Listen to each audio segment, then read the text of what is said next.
Hi, my name is Kim Park, and I'm the author of 3 books. One nonfiction titled Courage to Birth, The Power of a Good Birth and How to Obtain It. 3 fiction, TJ and the Cunning Cantrip Competition, TJ and the Forbidden Tunnels, and a new release titled Golden Ghost Removal Service, which is actually the prequel to TJ and the Cunning Cantrip Competition. It's available on Amazon. I'm recording from my closet because this is where I'm learning to record my books to tape so that I can release them on tape. And today I'm going to continue reading from TJ and the Cunning Cantrip Competition, where we left off last time. We learned that TJ is a 12-year-old witch who hopes to go to the Grand Old House of Magic for summer school if she can get in. And she has to take a test and be interviewed. And that interview will decide which school she gets to go to. So she's practicing and getting ready for that interview. I decided to start with transformation. I pulled my mom's old copy of a complete resource of spells off my shelf and propped it open to the page marked Tea Time Transformation. Following the directions, I pulled my gerbil Whiskers out of his cage, put him on the floor in front of me, and said, "Be still now. I'm going to turn you into a teapot." My fuzzy peach-colored gerbil looked at me with a hopeless sort of expression.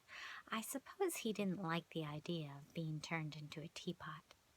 He had borne the brunt of many a misguided experiment over the years. "It's for a good purpose," I assured him. "It's to get me into the Grand Old House of Magic, my first choice of summer school."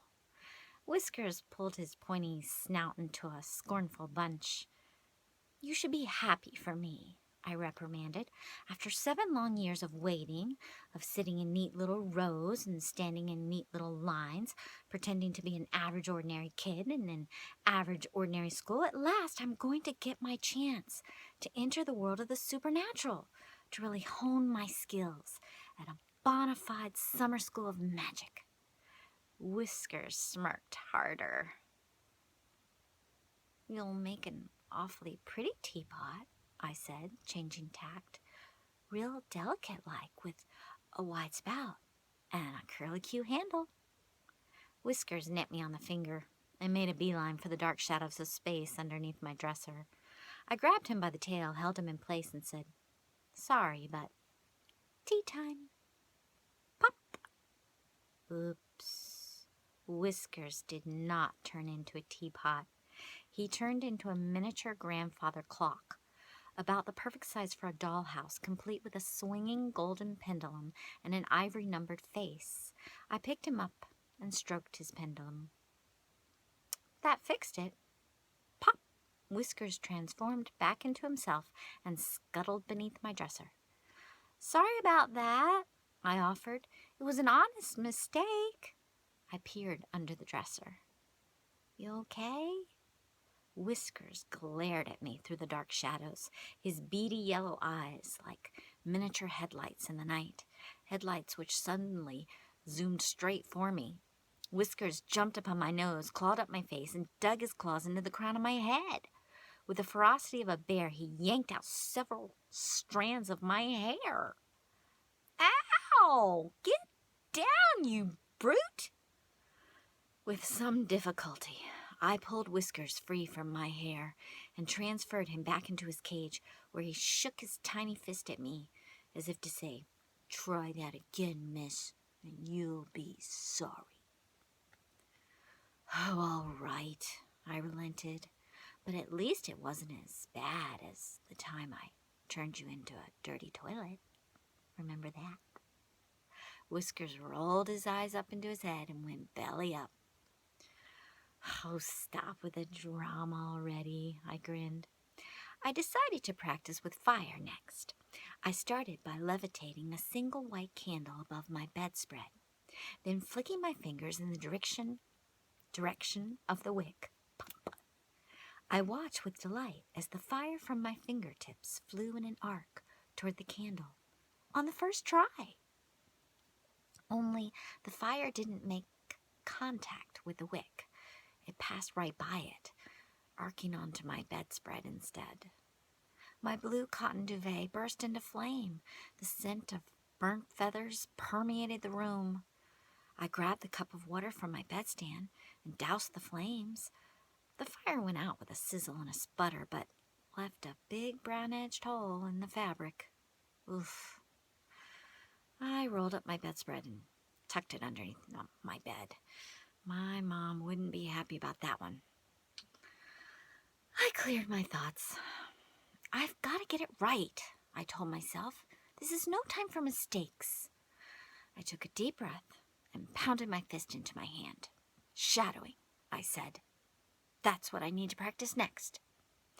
I closed my eyes and imagined my entire left hand camouflaged, totally invisible to the naked eye. If I did it right, my hand would disappear from view completely. Disappear, I prayed. Please, disappear? Hesitantly, I opened my eyes and looked down.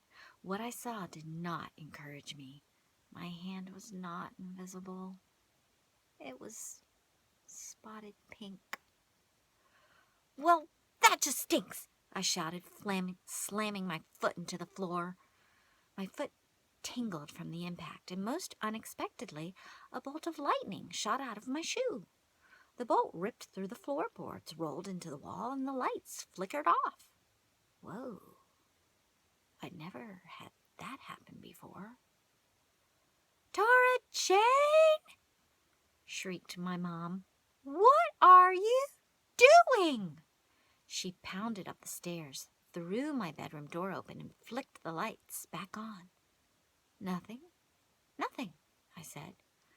I brushed the hair out of my eyes and stumbled across the crack in the floor. As nonchalantly as possible, I pulled my morning bath towel off the dresser and used it to cover up the big rip in the wood. Then, why is your hand spotted pink? Well, it just lost circulation on account of I've been exercising. I shook my hand out, did a quick jumping jack, and followed it up with a cartwheel. My mother eyed me suspiciously. My mom looks very young for her age. She has dark red hair, darker than mine, with only the tiniest bit of gray around the edges. She stays fit with lots of yoga stretches and has no noticeable wrinkles on her face, though sometimes the furrow she dons between her brows makes her look old. You're creasing your forehead again, Mom. My mom relaxed her eyebrows. It's time to go. Get dressed, and I'll drive you over. I gave her the thumbs up, peeled off my drab plaid school uniform, pulled on a bright blue dress, added psychedelic lime green tights and blue ribbons to my red hair. It was a bit over the top, I admit, but I wanted to stand out, to make a true impression on the panelists.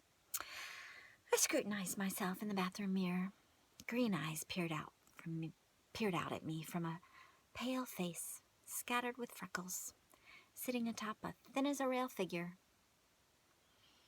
Go get 'em, TJ, I rallied. I wanted to pump myself up, assure myself that all would be okay, but my reflection didn't respond with any resemblance of confidence. In fact, she looked a bit nauseous. Ready? Called my mom.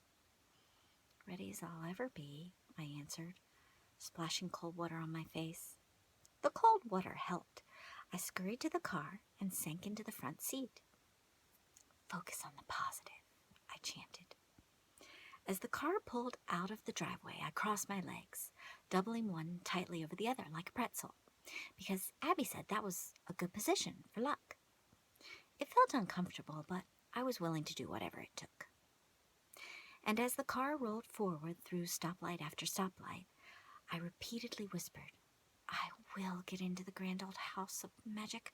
I will. They'd certainly be lucky to have you, interjected my mom. But if not the grand old house of magic, then one of the others would be just as nice. Merlin's Magnificence, or the Enchanter's Village, maybe? I didn't deign to respond to that comment because I didn't want to go to any of the others. None of the others would do, thank you very much. I wanted to go to the Grand Old House of Magic, and only the Grand Old House of Magic, otherwise known as the Go Home. It's by far the best summer school of them all, the cream of the crop, the best of the best. The Go Home, more than any other school, is known for creating champions. 30 of the last 50 champions of the CC competition came from the Go Home. 15 from MM, 2 from Nostradamus' Knights and Ladies Fair, 2 from Hocus Pocus Place, and 1 from the village. None from that other school, whose name is so pathetic I hate to even think it. It calls up a potty number 2. Dumfries. Well, this is it, said my mother, pulling up to the curb of a perfectly ordinary light blue building with a gray door. I felt jittery and sick to my stomach. I didn't want to leave the car. My mother squeezed me round the shoulders. You'll do fine, she assured me. Right. Okay. I took a deep breath, stepped out of the car, and proceeded inside. I'll stop there. Join me again for another reading very soon. Thank you.